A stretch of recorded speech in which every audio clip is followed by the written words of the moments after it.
फिर देखिए आपकी ज़िंदगी में कितनी जल्दी चेंजिंग आती है, कितनी आपकी दुआएं कबूल होना शुरू हो जाती है। जो लोग कहते हैं इस्तिग़फ़ार हम कर रहे हैं लेकिन हमारी दुआ कबूल नहीं हो रही, वो आज़मा कर देख लीजिए, इतनी पावर बढ़ जाएगी आप सोच भी नहीं सकते हो। इस्तिग़फ़ार की इन 3 औक़ात में ताकत दुगनी हो जाती है।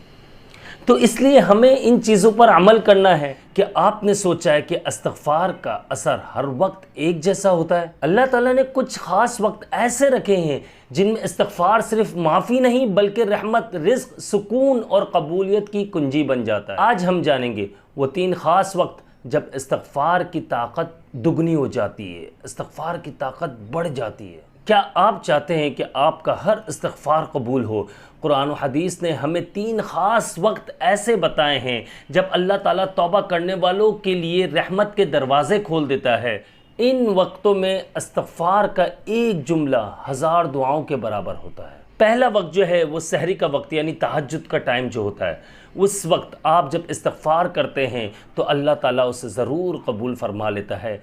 आप दिल से अपने गुनाहों की माफ़ी अल्लाह ताला से मांगते हैं तो अल्लाह ताला ज़रूर माफ़ फरमा देते हैं। यह ख़ास वक्त ऐसा होता है जब अल्लाह ताला जो है अपने ख़ास बंदों को नींद में से उठाकर जगाकर अपने करीब बुलाते हैं। यही वो वक्त होता है जब अल्लाह ताला ख़ुद आसमान दुनिया पर नुज़ूल फरमाता है और कहता है कोई मुझसे मांगने वाला मैं उसे अता करूँ, है कोई मुझसे बख्शिश तलब करने वाला मैं उसे माफ़ कर दूँ।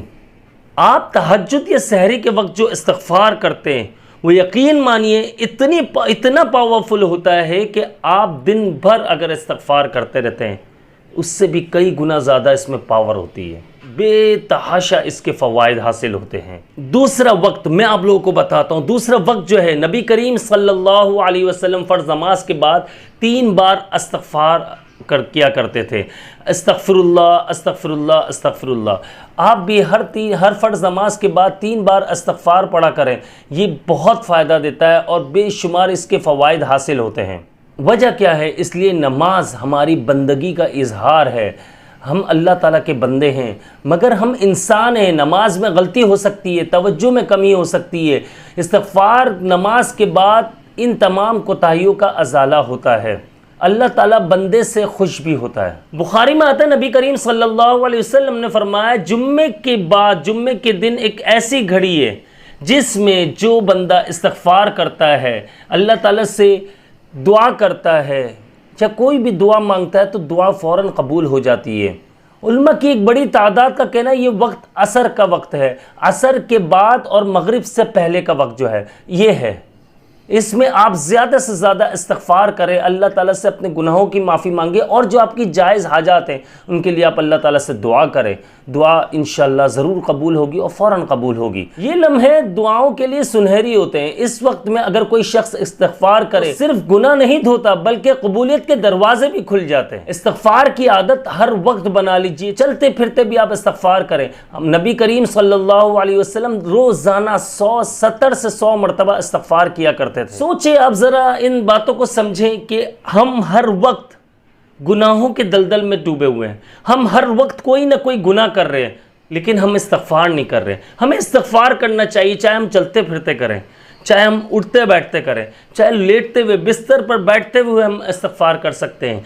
आप बेहतरीन टाइम जो मैं आपको बता चुका हूँ वो 3 टाइम हैं। उन औक़ात के अलावा भी आप इस्तिग़फ़ार कर सकते हैं और इसके बेशुमार फ़वाइद हासिल होते हैं। अब सवाल यह आता है कि लोग सवाल करते हैं इस्तिग़फ़ार कैसे करें, इस्तिग़फ़ार कैसे पढ़ें। तो मैं आप लोगों को बताता हूँ इस्तिग़फ़ार बहुत सारे हैं। अस्तग़फ़िरुल्लाह अस्तग़फ़िरुल्लाह रब्बी मिन कुल्लि ज़ंबि व अतूबु इलैहि, अल्लाहुम्मा इग़फ़िरली वरहमनी, अस्तग़फ़िरुल्लाहल अज़ीम, अस्तग़फ़िरुल्लाह व अतूबु इलैहि, अस्तग़फ़िरुल्लाहल्लज़ी ला इलाहा इल्ला हुवल हय्युल क़य्यूम व अतूबु इलैहि। बहुत सारे इस्तिग़फ़ार, आपको जो याद है वो आप इस्तिग़फ़ार कर सकते हैं। सुबह शाम चलते फिरते सोते जागते ये अल्फाज ज़बान पर जारी रखें। अल्लाह की रहमत हमेशा आपके साथ रहेगी इंशाअल्लाह। दोस्तों आज मैं आप लोगों से एक बात कहना चाहता हूँ। आज से एक नियत करें कि इस्तिग़फ़ार हमें लाज़मी करना है। हम किसी भी सूरत में इस्तिग़फ़ार नहीं छोड़ेंगे। और देखिए ये याद रखिएगा, अगर आप तहज्जुद के टाइम कर लेते हैं तो बेहतरीन हो जाता है। आप तहज्जुद के वक्त आप तहज्जुद के नवाफिल अदा करने के बाद आप इस्तिग़फ़ार करें, ज़्यादा से ज़्यादा इस्तिग़फ़ार करें। असर की नमाज से लेकर मगरिब के नमाज के दरमियान का जो वक्त होता है असर और मगरिब के दरमियान, उस वक्त ज़्यादा से ज़्यादा इस्तग़फ़ार करें और हर फ़र्ज़ नमाज के बाद इस्तग़फ़ार ज़रूर करें। देखिए आपकी ज़िंदगी में कितनी जल्दी चेंजिंग आती है, कितनी आपकी दुआएं कबूल होना शुरू हो जाती है। जो लोग कहते हैं इस्तग़फ़ार हम कर रहे हैं लेकिन हमारी दुआ कबूल नहीं हो रही, वो आज़मा कर देख लीजिए, इतनी पावर बढ़ जाएगी आप सोच भी नहीं सकते हो। इस्तग़फ़ार की इन 3 औक़ात में ताकत दुगनी हो जाती है। तो इसलिए हमें इन चीज़ों पर अमल करना है। आप इस्तग़फ़ार की ताकत पर यकीन रखते हैं तो कमेंट में एक बार ज़रूर अस्तग़फ़िरुल्लाह लिखिए और इस वीडियो को शेयर कर दीजिएगा ताकि दूसरे लोग भी इससे फ़ायदा उठा सकें। मुझे अपनी ख़ास दुआओं में याद रखिएगा। अल्लाह ताला हम सब को नेक अमल करने की तौफ़ीक़ अता फ़रमाए। मैं हूँ आप सबका भाई अब्दुल्ला बिन हमीद। अस्सलामु अलैकुम व रहमतुल्लाह।